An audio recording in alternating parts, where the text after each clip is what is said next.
Beyond Stillness, Stories After Stroke is made possible by our guests and tax-deductible donations from friends and listeners like you. Join us in empowering stroke survivors with stories of wisdom, purpose, connection, and hope at www.beyondstillness.org.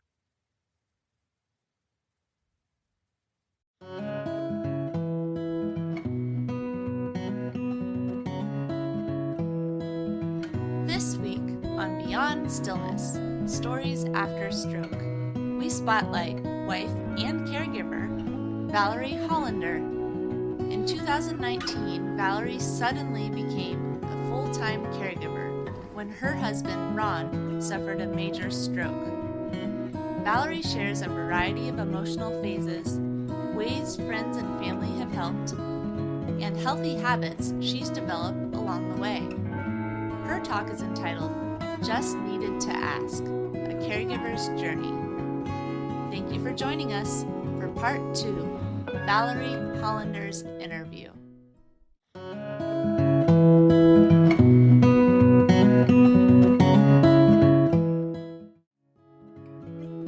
Hello and welcome to Beyond Stillness. Stroke offers a powerful, life-changing shift in perspective. Each colorful memory creates a parable for life's greater teachings, a compass for journeys ahead, and inspired wisdom for unique growth. This radio show, Beyond Stillness, offers an hour of pause for storytelling and reflection. Ultimately, Beyond Stillness is a welcoming environment that reveres the moment beyond stroke's paralysis. Still moments unite humanity and divinity. I'm your host, Molly Bucola. Today we welcome guest Valerie Hollaender from Chicago, Illinois. Some of her interests and passions are reading, yoga, cooking, entertaining, ladies' luncheons, and even an everyday dose of Jeopardy! Her greatest love is her husband, Ron, who suffered a stroke in 2019 when Valerie suddenly became his full-time caregiver. Her talk is entitled, Just Needed to Ask, A Caregiver's Journey. Before we begin, we take a moment of pause, calling to mind people in our lives that may need an extra hand. People who may feel so overwhelmed or confused or sad. We send our thoughts to them today. And we also look within our hearts, our schedules, for ways to step up and serve those who need an extra helping hand.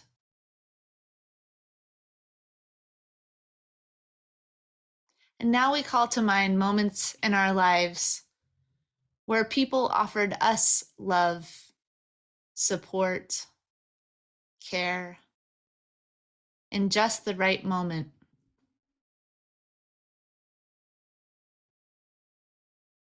And we give thanks.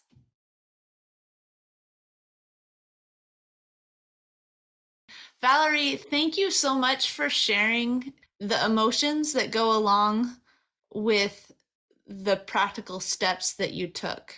You honored that it was difficult. Yeah. So let's go back to the beginning.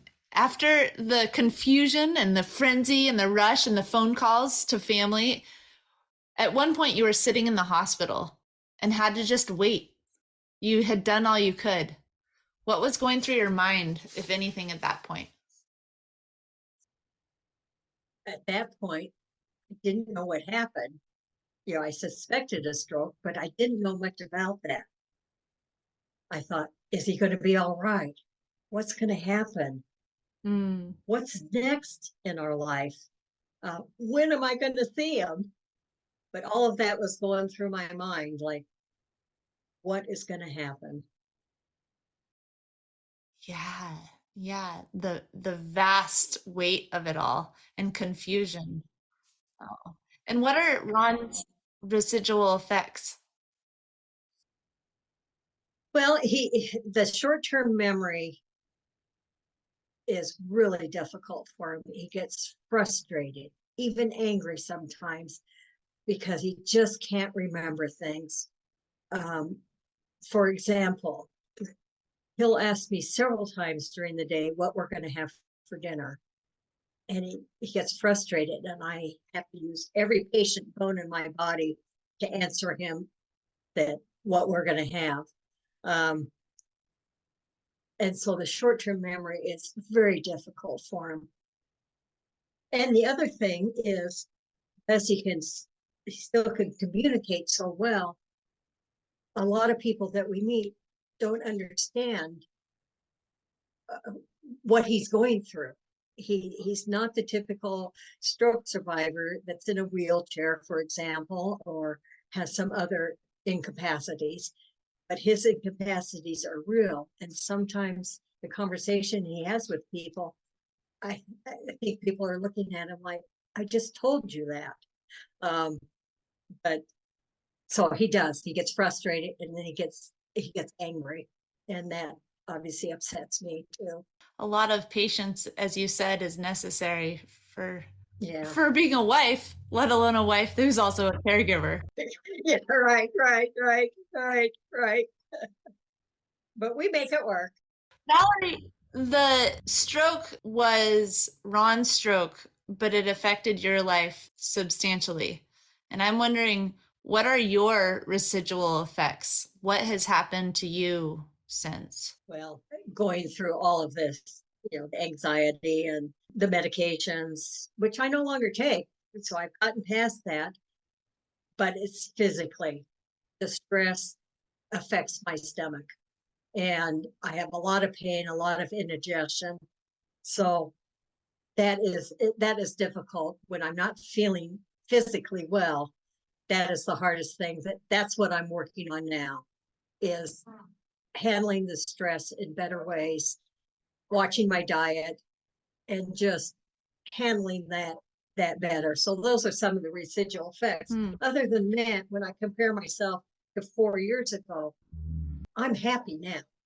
And 4 years ago, I was just devastated.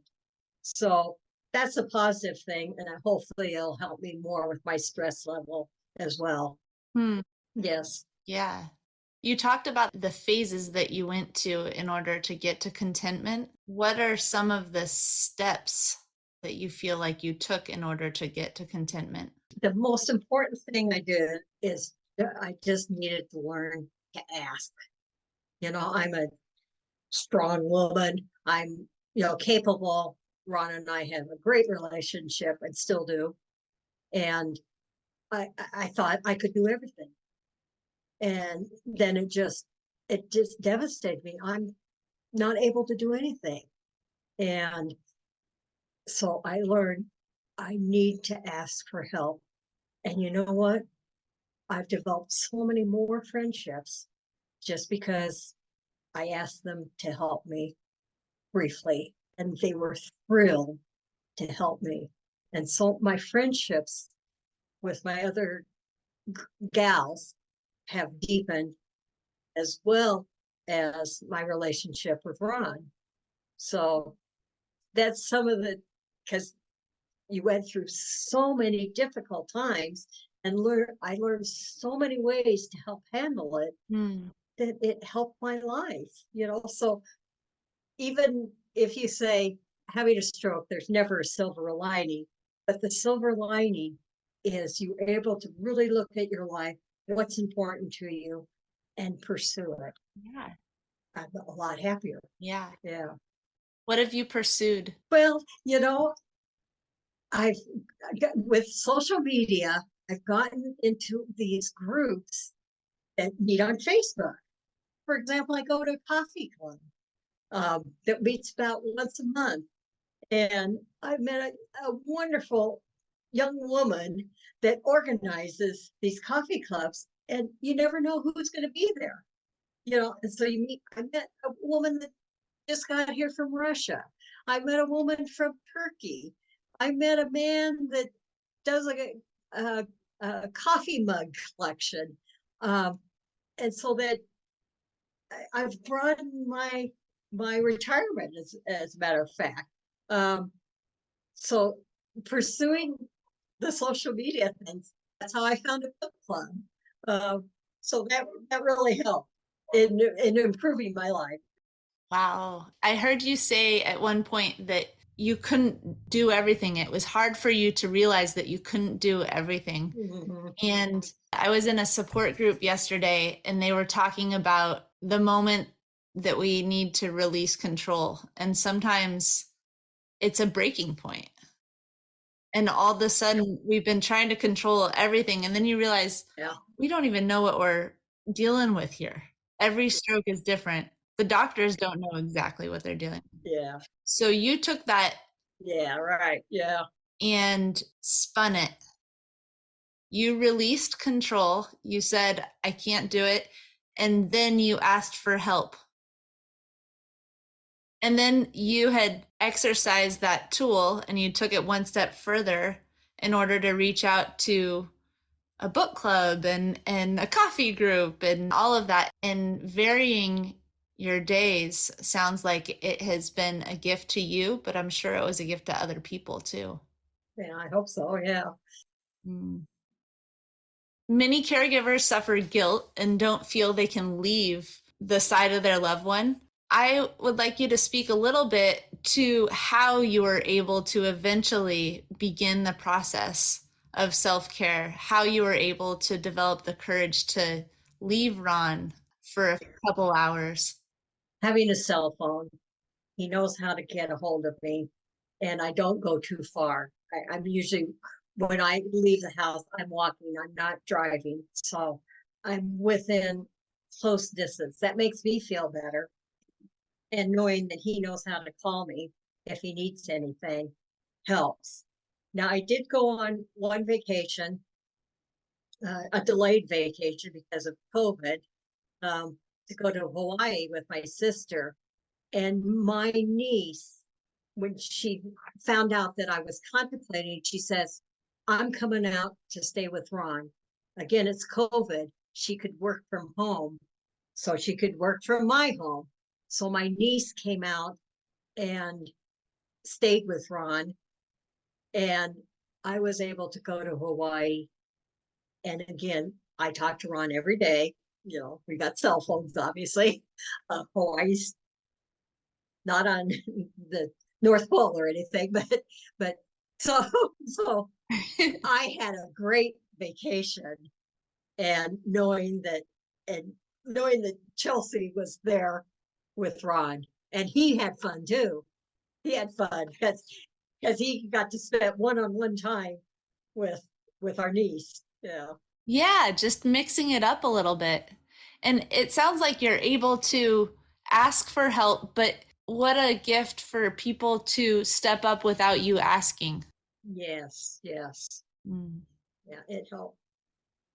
And yes, people always do ask how I'm doing. Yeah. And I've learned, I tell them whether it's good or bad. Yeah. That's another skill, Valerie. That's another skill to be able to take the question seriously when someone asks that rather than giving the automatic, I'm good or same or whatever it may be that we fill our responses with. Yeah. Yeah. Yeah. You named 4 phases you went through from the time of Ron's stroke to now. You named grief, anxiety, acceptance, and contentment. Were you able to name those phases when you were in the midst of them? No, no way. It wasn't until I started reflecting back on the 4 years, and I was thinking, gosh, I really feel good right now. Hmm. You know, what happened? And then, of course, when I was trying to write my journey for you, I'm thinking, yeah, it was grief at first where I'm crying, And then this anxiety just overwhelmed me. Uh, I couldn't think, yeah. the tears were kind of gone, but now it's just anxiety. And then finally, through all the help that I did have, it took several years, I just, well, this is my life and I'm making the best of it. Ron's making the best of it. We've met some good friends. And then all of a sudden it dawned on me that I'm content. Acceptance is a little different than content. Huh. I'm content with mine. I'm not just, well, this is the way it is. I'm going to get up and get dressed, but I'm content with my life. I'm looking forward to whatever I'm going to do that day. Even if it's answering Ron's question about what we're having for dinner, I'm content. I'm content. I'm content with it. Yeah. Yeah.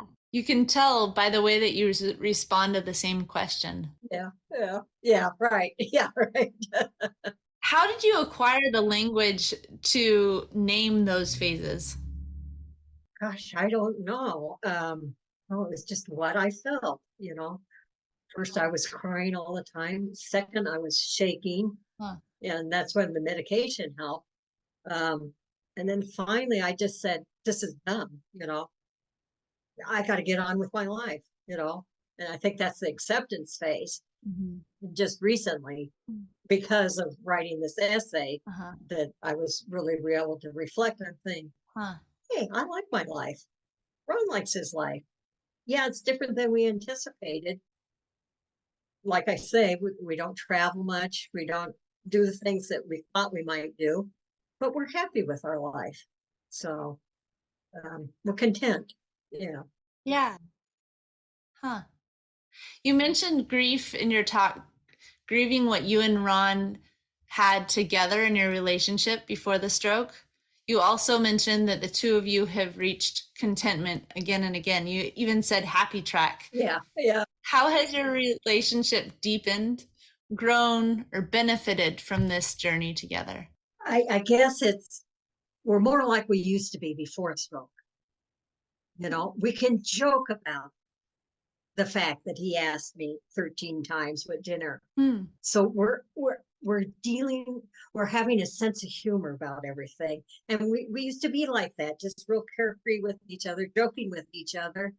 And I think that we've gotten back to that through these difficult times where I thought, how am I going to do this? And Ron was upset with me because he felt like I was telling him what to do. Did you take your medication? Did you do this? Did you do that? But we've gotten to the period where we're just relaxed with each other again. We can joke about it, that, he can't remember things and we joke about it.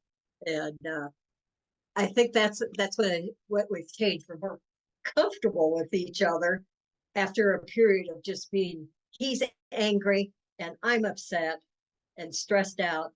And I'll even get him about being angry. What are you angry about?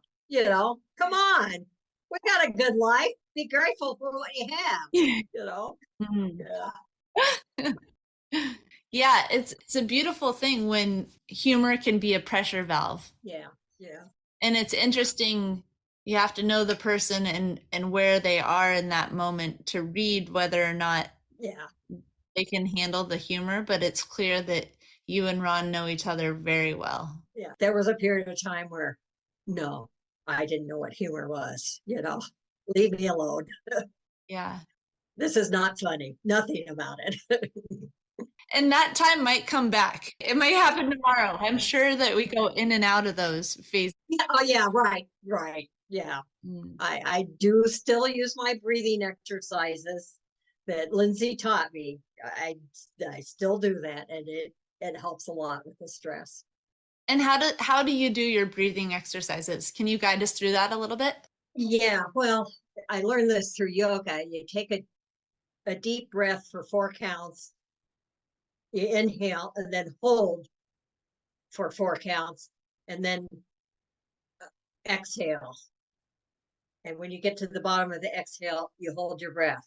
And you do that about 10 times, depending on how anxious you are. but it just slows down everything. You're concentrating on breathing and you're not thinking about everything that's going on and what's going wrong.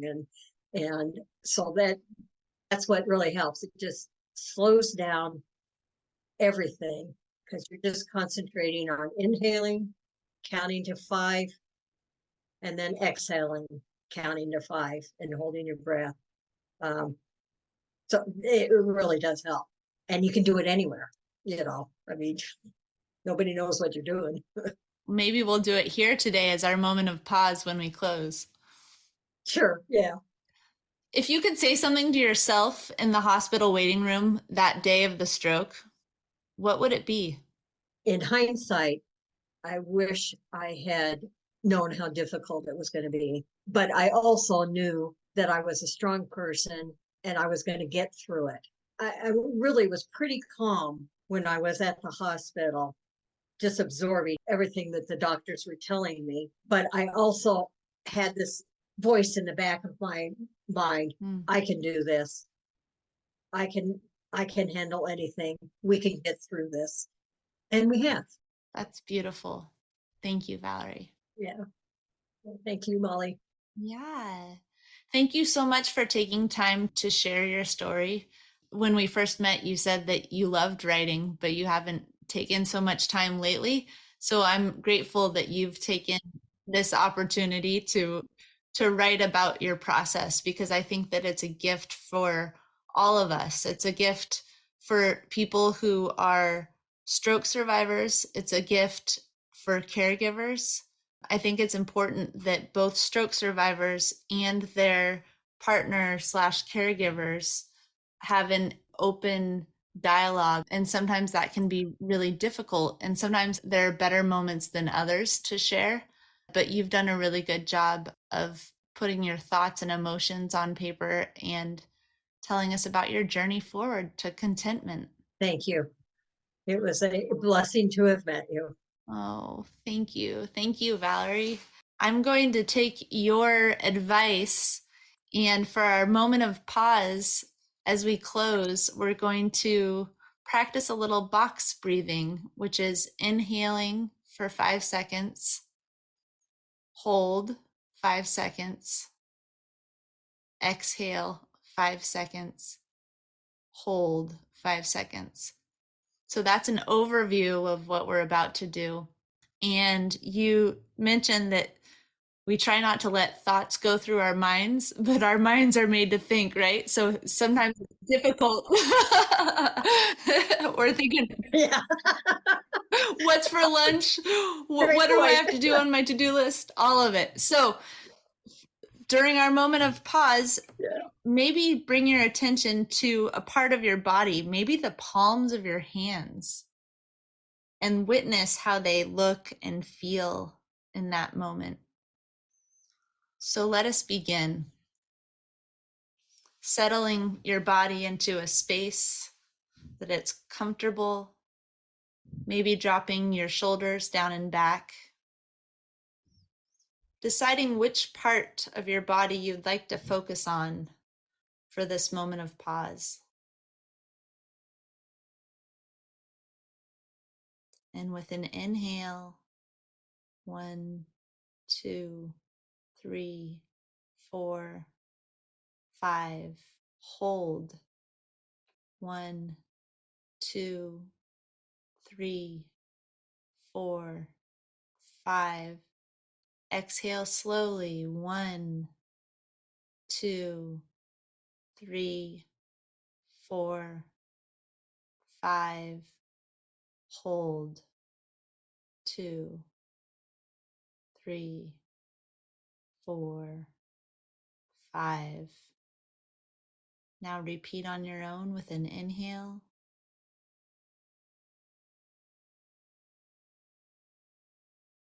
Hold.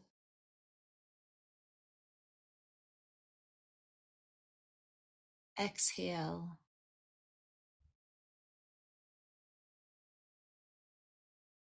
Hold. Inhale.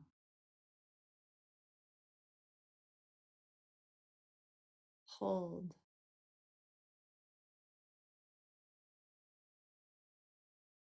Exhale. Hold. And on your own,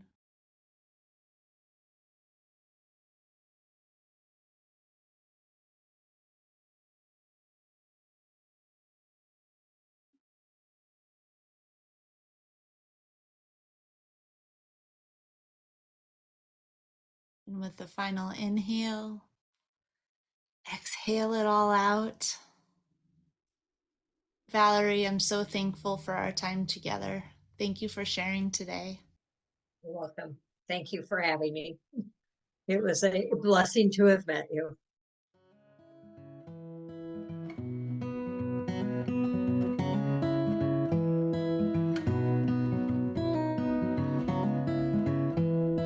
Thank you for devoting time and space to listen to Part 2, Valerie Hollander's interview. For the full story, please listen to Part 1, Valerie Hollander's story. Each colorful memory creates a parable for life's greater teachings, a compass for journeys ahead, and inspired wisdom for unique growth. In this episode of Beyond Stillness, guest Valerie Hollaender offered her story entitled Just Needed to Ask, The Caregiver's Journey. She shared about 4 distinct emotional phases and ways she addressed each. She also offered gratitude to family, friends, and the stroke community for ways they have supported her journey to contentment. She and her husband Ron are embracing the new normal. If you enjoyed this moment of pause for storytelling and reflection, please like, share, or subscribe to the Beyond Stillness Stories After Stroke podcast. Again, thanks for listening. And remember, as part of the stroke community, you are more than supportive. You are inspirational. If you are part of the stroke community and have a story you'd like to share on the show, please contact us. Email molly@beyondstillness.org.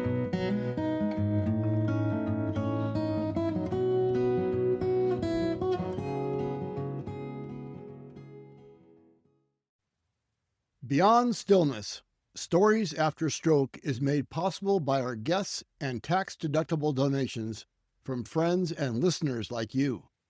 Join us in empowering stroke survivors with stories of wisdom, purpose, connection, and hope at www.beyondstillness.org. Another way to support is to like, share, or subscribe to our weekly show. Again, thank you for devoting time and space for this week's episode of Beyond Stillness, Stories After Stroke.